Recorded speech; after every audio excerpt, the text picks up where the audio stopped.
Good morning. Why Angola? I'm Mary Sue Honigschmidt and Penny Davey, are members of our church's newly formed Angola Partnership Team, which also includes Penny Johnson, who's in Sunday school, Lori McMahon, who's up taking videos, I think, this morning, Chris Schaefer, is somewhere, right here, and Janine Solberg. Through the past couple of years, you've probably heard Mike and others mention Angola a few times. Just a month ago, Executive Council created a new congregation-to-congregation partnership with the church in Angola, so our connection is strong and will be ongoing. We would like to take a little time this morning to share with you how and why our church is currently involved in Angola and why we believe this is something that we should be doing. First of all, we ask ourselves, should our church add one more thing to our plate? And should we be involved in a foreign country? A short bit of Union Church history. During the Raoul years here at Union Church from 1918 to 1941, Dr. Raoul was known for his international emphasis. During his tenure, we had missions in India, China, and Turkey. Union Church actually on its own sent a missionary to Bombay, India. Since then, we have had mission trips to Bridgman Center in South Africa, and for the past 12 to 14 years, we have sent a group of people from Union Church to Guatemala for 2 weeks as part of Habitat for Humanity to help people build cinder block homes. I have been on 2 of those mission trips. A group will be going this next January as well. So, the answer is yes. It is in Union Church's DNA to be internationally involved, and it is an important part of our church life.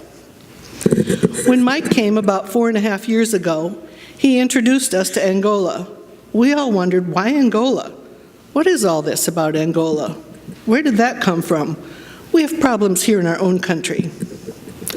True, but in the United States, all children do have access to an education, and they can go to a doctor or an emergency room in a crisis. In rural Angola, not all children, especially girls, go to school.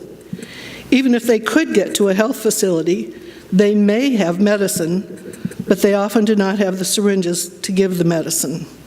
It is a different level of poverty than we know. We live in a global world. We are part of the human race. Let me share a short bit of U.C.C. involvement in Angola history.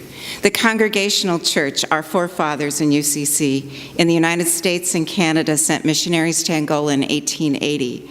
The Congregational missionaries were warmly accepted because, in contrast to the Catholic missionaries, these missionaries were not seen as aligned to the oppressive Portuguese rulers of Angola. Congregational missionaries started the first schools for rural Angolans, and their message of faith was linked with promotion of education and with health care. The church grew like crazy, and today there are 2,800 YECA, I-E-C-A, churches and over 1.5 million members. Many people in our more local U.C.C. Illinois Conference of 250 churches have built a strong connection with Angola over the past 14 years. Also, Mike's time in Angola, firsthand knowledge, and personal involvement help us directly understand Angola's corruption, its great needs, and also their strengths. So you see, our broader church has been involved for quite some time. There's a structure in place to ensure a long-term involvement. And rather than support a general, unknown, nonspecific cause in a foreign country, in Angola, we actually know the people involved.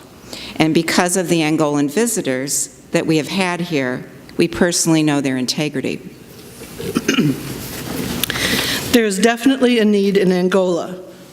The more I got to know Mendez while he stayed with us for 3 months last summer, the more I realized that too. I am planning to go to Angola with Mike for 2 weeks, the end of May, to learn about Angola firsthand. I look forward to this trip, and I look forward to coming back and telling you all about it.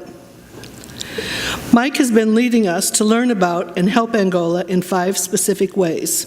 1, A few people at Union Church have established a $400,000 endowment fund to pay for a doctor in rural Angola. The fund will pay $20,000 each year to a doctor starting next month. To give you an idea of salaries, teachers make about 1/10 of that, or about $2,000 per year. Number 2, we have had Mendez and Jalembi here to learn English. With a huge commitment from their whole denomination and a little help from us in the Illinois Conference, they are opening a new university in Dundee.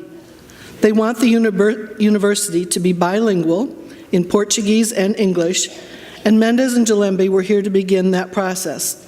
Isn't education the first thing that should be done to help a developing country? Number 3, a conference-wide fundraising effort has been set up for the Illinois Conference to donate 50,000 hymnals to the church in Angola so they can sell the hymnals to use the money to build Dundee University.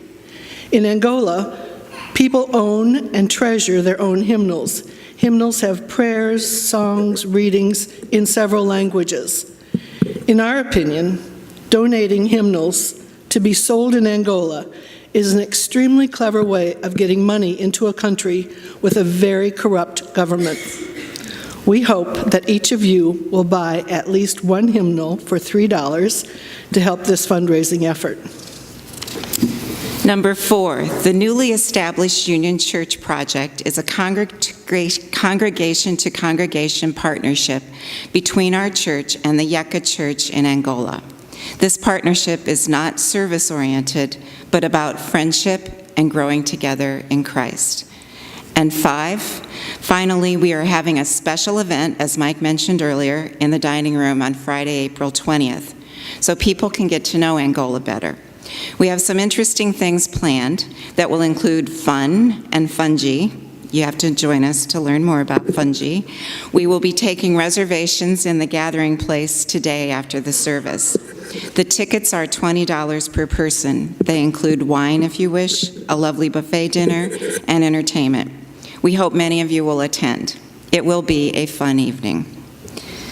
There is an exciting opportunity ahead of us. The threads of this friendship are already there. By creating a formal partnership with friends in Angola, both congregations will be strengthened and friendships will grow. Now more than ever, we are part of a world community where more international cooperation is needed to bridge existing divisions. Stay tuned as the independent threads and ways we have reached out to Angola start to be woven together. The strength of an Angolan partnership can positively impact the lives of others as well as our own. Thank you.